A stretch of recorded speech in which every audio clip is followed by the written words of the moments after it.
Oke, baiklah. Assalamualaikum warahmatullahi wabarakatuh. Masih dengan Buana 79, salam semangat selalu untuk seluruh pelajar di Indonesia, baik dari Sabang sampai Merauke, dari Miangas hingga Pulau Rote. Pada pertemuan kali ini saya akan bahas terkait bagaimana cara membuat laporan laba rugi dan laporan perubahan yang didasarkan pada neraca saldo. Jadi materi kali ini adalah bagaimana cara membuat laporan laba rugi dan laporan perubahan modal yang datanya di sini berasal dari daftar neraca saldo. Oke, di sini untuk neraca saldonya sudah saya siapkan ya. Di sini saya contohkan untuk perusahaan manufaktur sampel ya, karena sebagai contoh saja di sini. Untuk periode November, kemudian di sini dari daftar saldo ini atau trial balance 30 November ini kita disuruh menyusun laporan laba rugi 30 November dan menyusun laporan perubahan modal untuk 30 November. Baik, langsung saja mungkin untuk mempersingkat waktu di sini saya sudah siapkan untuk bentuk atau format laporan laba rugi ya, di mana untuk laporan laba rugi itu terdiri dari komponen pendapatan operasional, kemudian harga pokok, kemudian ada beban operasional, dan yang terakhir adalah beban dan atau pendapatan dan beban di luar operasional.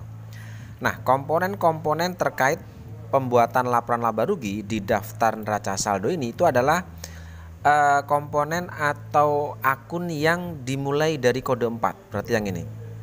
Ya, berarti inilah data yang akan kita gunakan sebagai dasar untuk menyusun laporan laba rugi. Ya. Cara menyusunnya adalah cukup gampang ya. Jadi sekali lagi bahwa untuk menyusun laporan laba rugi ini berdasarkan data neraca saldo, maka kita akan menyusun mulai dari kode 4 sampai kode 9 ini. Kita akan susun, kita masukkan ke dalam laporan laba rugi sesuai dengan komponen yang ada di laporan laba rugi. Oke, yang pertama kita akan coba masukkan komponen pendapatan operasional atau income ini.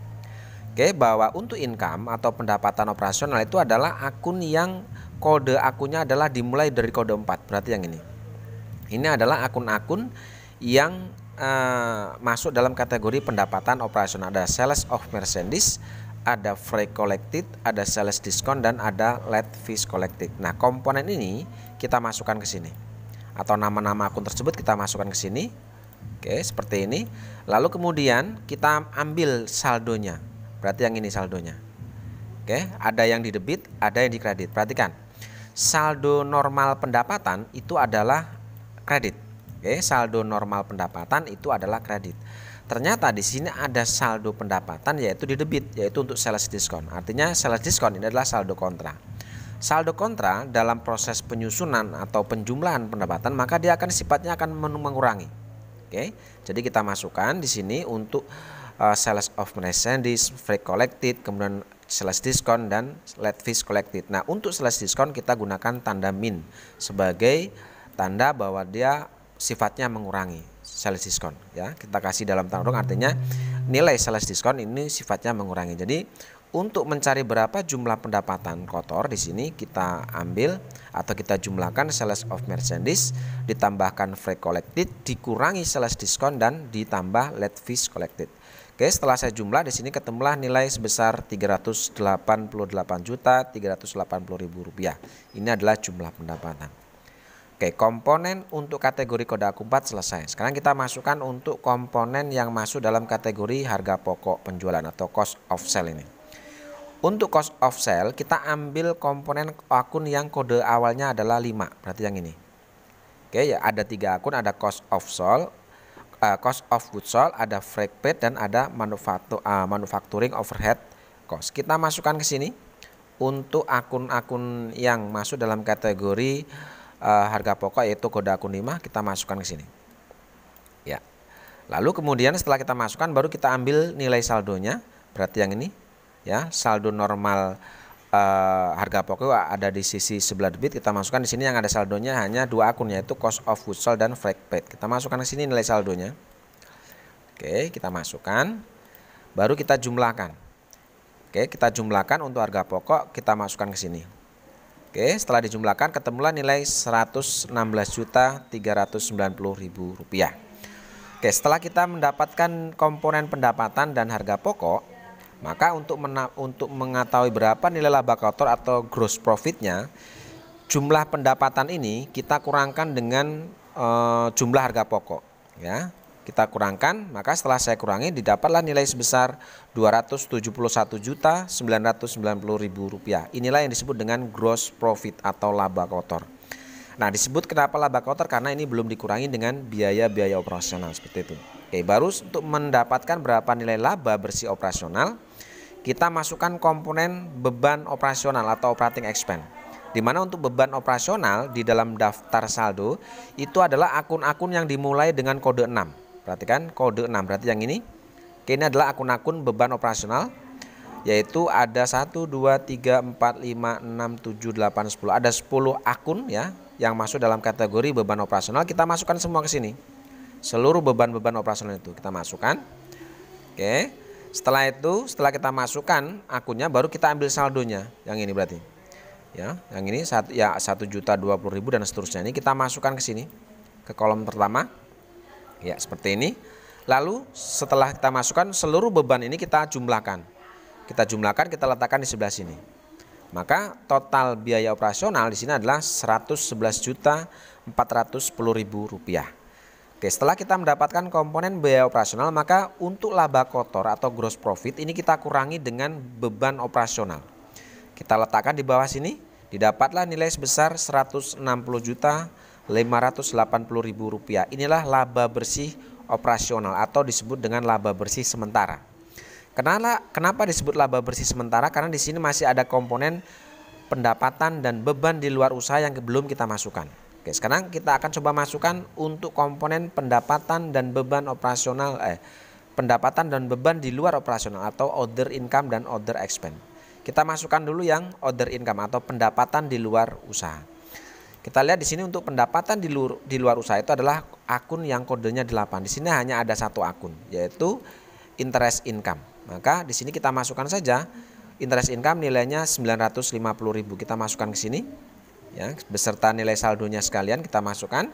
Lalu kemudian baru kita masukkan beban di luar operasional atau other expense. Di mana untuk beban di luar operasional itu adalah akun yang kodenya 9, berarti yang ini. Oke, kode yang akunnya 9, ada 1, 2, 3, 4, 5, 6, ada 6 akun. Kita masukkan ke sini 6 akun. Ya, kita masukkan ke sini. Kemudian setelah itu baru kita masukkan nilai saldonya. Di sini yang ada saldonya hanya bank service charge dan ada late fees expense. Kita masukkan ke sini. Ya.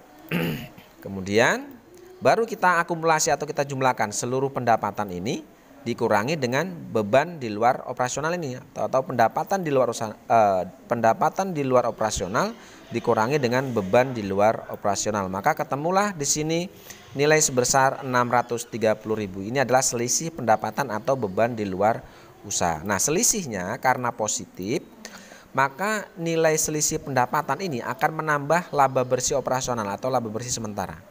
Setelah kita jumlahkan, maka didapatlah nilai sebesar Rp161.210.000. Inilah yang disebut dengan laba bersih usaha. Oke, jadi seperti itu ya cara menyusun laporan laba rugi yang kita ambil datanya dari daftar neraca saldo ini.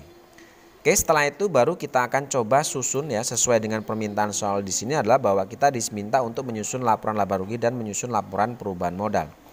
Nah, untuk laporan perubahan modal ini sangat mudah sekali ya. Yang pertama, kita masukkan dulu komponen modal awalnya berapa. Lalu kita masukkan jika ada prive atau pengambilan pribadi oleh pemilik, kita masukkan yang otomatis prive ini akan mengurangi nilai modal. Lalu setelah itu kita masukkan laba bersih usaha. Di mana laba bersih usaha ini kita ambil dari laporan laba rugi yang barusan kita buat. Ya, laba bersih usaha adalah Rp161.210.000. Oke, sekarang kita mulai menyusun laporan perubahan modal. Ini laporan perubahan modal ya.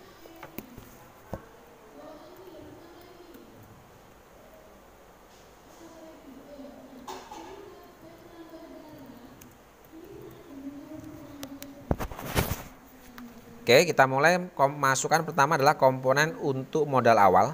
Kita masukkan modal awal, kita ambil dari kode 3 di sini untuk Ali Capital. Di sini modal awalnya adalah 250 juta. Oke, kita masukkan 250 juta ke sini. Ya, lalu kemudian kita masukkan komponen prive. Apakah di sini ada prive? Prive itu biasanya masuk dalam kategori kode akun 3. Ternyata di sini tidak ada. Berarti prive Karena tidak ada berarti ini kita kosongkan. Lalu kemudian baru kita masukkan komponen laba bersih usaha, di mana laba bersih usaha ini kita mengambil dari laporan perubahan laporan laba rugi yang barusan kita buat tadi. Oke, laba usahanya adalah 161.210.000. Kita masukkan ke sini. Lalu setelah itu modal awal ini ditambah dengan laba bersih usaha, maka didapatlah nilai sebesar 411.210.000. Inilah yang disebut dengan modal akhir 30 November 2020. Seperti itu cara menyusun laporan laba rugi dan laporan perubahan modal yang sumber datanya kita ambil dari neraca saldo. Saya rasa ini yang bisa saya sampaikan, mudah-mudahan ini bisa membantu dalam proses pembelajaran baik di rumah maupun di sekolah. Terima kasih. Assalamualaikum warahmatullahi wabarakatuh.